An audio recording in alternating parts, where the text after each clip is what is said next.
नमस्कार, one India Hindi में आपका स्वागत है। मैं हूं राहुल पांडे। इस बार पेंटागन ने 2 महीने की देरी से रिपोर्ट पेश की है, लेकिन जब इस रिपोर्ट को अमेरिका के सरकारी अधिकारियों ने देखा तो उनके पैरों तले से जमीन खिसक गई है। इस रिपोर्ट में चीनी सेना के बारे में बातें विस्तार से लिखी गई हैं, जिसने अमेरिका के लिए खतरे की घंटी बजा दी है।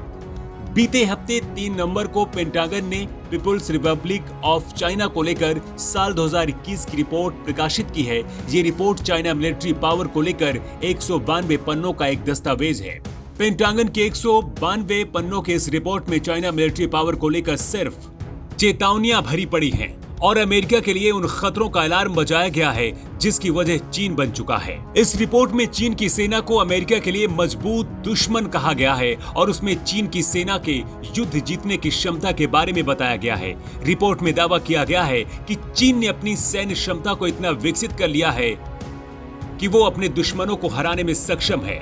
पेंटागन की रिपोर्ट में कहा गया है कि ताइवान से विवाद के बीच चीन ने किसी तीसरे पक्ष के हस्तक्षेप की संभावना को देखते हुए अपनी सेना को वैश्विक स्तर पर विकसित किया है। पेंटागन की 2020 की रिपोर्ट में चीन के परमाणु शस्त्रागार को दोगुना करने की चेतावनी दी गई थी, लेकिन इस साल के निष्कर्ष कहीं अधिक चौंकाने वाले हैं। इस साल की नई रिपोर्ट में दावा किया गया है कि चीन 2030 तक अपने परमाणु भंडार को 1000 परमाणु हथियारों तक पहुंचा देगा।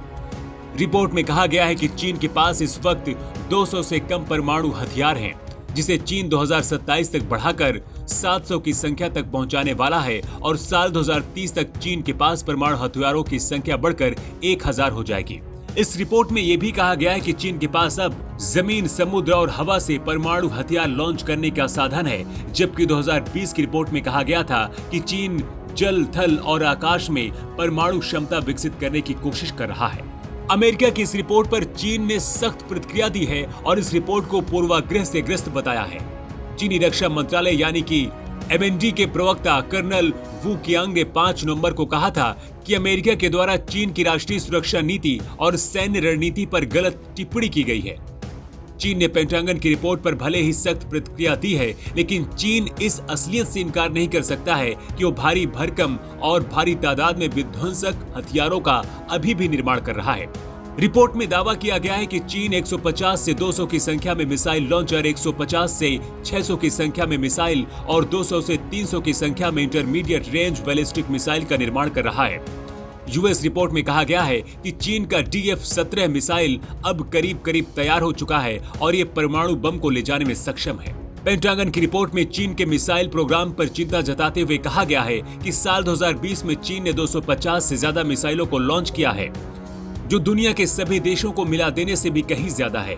खासकर साउथ चाइना सी में चीन ने सबसे ज्यादा मिसाइल परीक्षण किए हैं। खास बात यह है कि पिछले 1 साल में चीन ने सतह पर मार करने वाले लड़ाकू जहाजों की संख्या 15 से बढ़ाकर 145 कर ली है और रिपोर्ट में कहा गया है कि 2030 तक चीन की सेना के पास 460 प्रमुख जहाज हो सकते हैं।